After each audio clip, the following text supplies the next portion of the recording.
Chapter 551.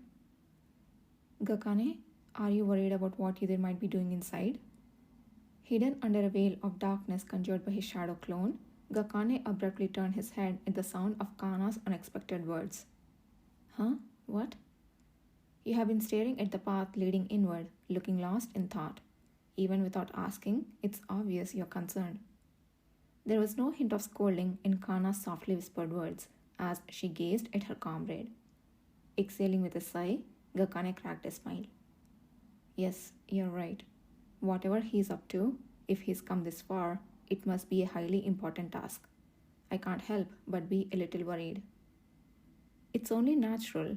No one knows better than we do how careless Yuder can be with himself. I'm also really worried.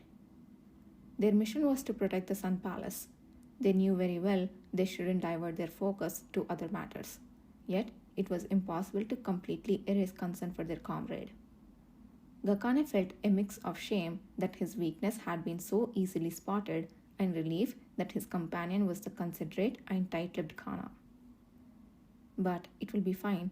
It's Yuder after all. Yes, you're right. Both of them felt themselves visualizing Yuder's face. In their cavalry, his name had become a symbol of absolute trust. Everyone believed that if Yuder took the lead on something, failure was not an option. And they also felt a sense of pride that Yuder had sought their help in such a situation. So, let's focus on what we are here to do. It won't do to get distracted and overlook something important. True. Speaking of which, I should detach a portion of my shadow clone to scout the surrounding area. Gakane awkwardly maneuvered his hand, causing a part of the shadow covering the floor of the dimly lit corridor to shake and detach. Standing before him, Kana exclaimed in awe. Wow, so you can do something like this now? That's amazing. No, it's not that impressive. Not when you consider how much you and the others have progressed. Scratching his head, Gakane suddenly paused and turned. An inexplicable sense of unease emanated from the silent darkness beyond. Gakane, what's wrong? I thought I heard something, didn't you? What sound? I didn't hear anything. It's a strange feeling. Can you use your ability to check what's happening outside, Kana? I will try through the wall. Kana touched the wall beside her, but just as she closed her eyes to activate her ability, hurried footsteps echoed from the far end of the corridor. Instantly, Gakane sent Kana behind him and stepped forward. Expanding the size of the shadow clone that enveloped them, almost simultaneously, the owner of the footsteps came into view. A bloodied young servant stumbled forward shouting, Emergency! Emergency! Intruders are outside. The knights have been attacked. Take me to the chief attendant at once. What? Both Gakane and Kana widened their eyes in disbelief. Gakane quickly retracted his shadow clone and approached the man. What happened? I don't know. Intruders. The knights have been attacked. The man continued to shake, his eyes vacant and unfocused. To reassure him, Gakane moved a bit closer. We are just temporary guards, but intruders? Where did they appear from?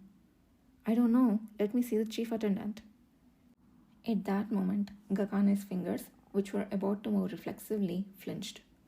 Alongside, Kana firmly grabbed the hem of her garment. Her other hand was leaning on the wall. Kana? That person is strange. What? I just read information through the wall. There are many knights hiding here beside us. But now, I can't read any information from them. And I can't sense anything from that person either. Really? Huh? This time, it was Kana who looked surprised. The chief attendant explicitly said not to let anyone pass this point.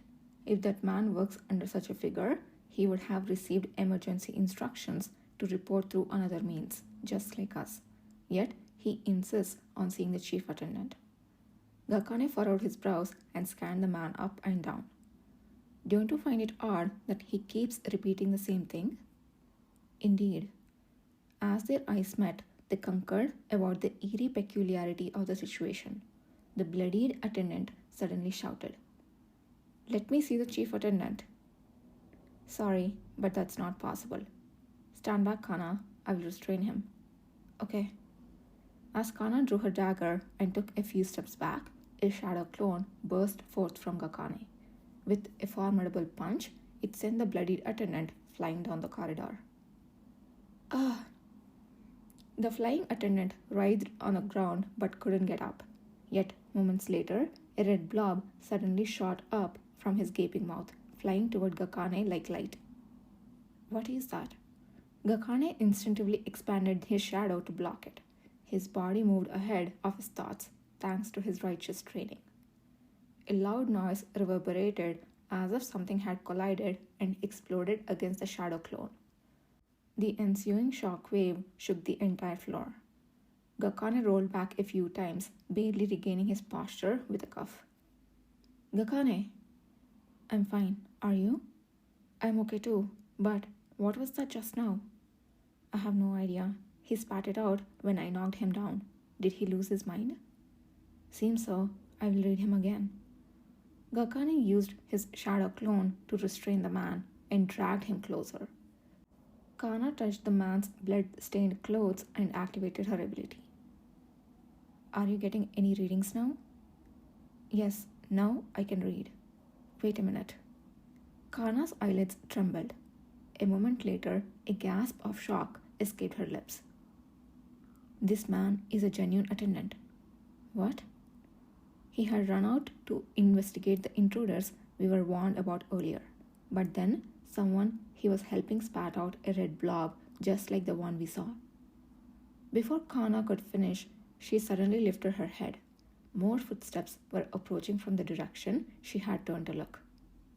"Intruder. An intruder. We must see the chief attendant." Over 10 individuals appeared, dragging their feet. Like the attendant they had knocked out, they were all muttering similar phrases. Their eyes were vacant, unfocused. Moreover, "It seems we have actual knights among them this time," Kana murmured, her face pale but composed. Among the staggering figures approaching them, several were clad in armor and others wielded swords. "Kana, do you think these people are being controlled by someone?" "It's likely. Remember that thing we saw earlier? It probably does this to them." It's odd that we can't hear anything from outside in a situation like this. And while there should be other knights besides us, none have showed up. Magic can't be the case. It's the work of awakeners, there is no doubt about it. Both were certain that more than one individual was involved. A glance between them was enough to confirm their shared conviction. We may not know who they are, but one thing is certain. They aren't infiltrating the Imperial Palace with good intentions. Let's stop them all and find out who is behind this. They can't be far. I will read the information, locate the awakeners, and send a signal to either side. I'm not sure if it will reach him under these circumstances, but... Understood. Be careful, Gakane. Those people are real servants and knights. Don't worry. Relying solely on swordsmanship would make it difficult to counter the multiple palace knights with years of experience. But Gakane had always had a shadow to steadfastly protect him.